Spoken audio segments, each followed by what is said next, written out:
and you'll do better. Some of these are noises. Temasek has a long-standing investment portfolio in Indonesia that focuses on growth sectors. And the country has just gone through one of its strongest, sharpest market recalibration in years. How is this shaping your view on the growth sectors of tomorrow? So, a classic example, as I said, right? You have to take a longer-term view and not react to just short-term events as such.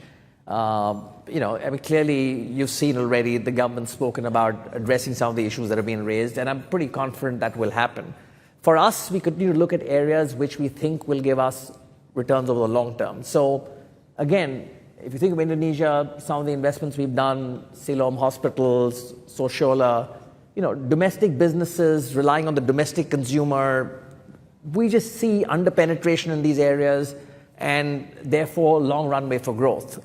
And you'll have ups and downs, but as long as we are comfortable with the management of these companies, the governance of these companies, that's something we are very focused on. And then apart from us, of course, our portfolio companies like PSA, Semcorp, etc., they are actively investing in Indonesia because they continue to see opportunities out here. Closer to home, Khazanah's exposure in Indonesia, and given the recent sell-off, how would it affect Khazanah's performance?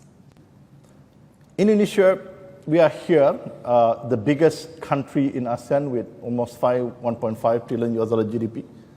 And I think Rohit mentioned earlier, we have to think long term. And we are patient capital, sovereign wealth fund. Noises always there.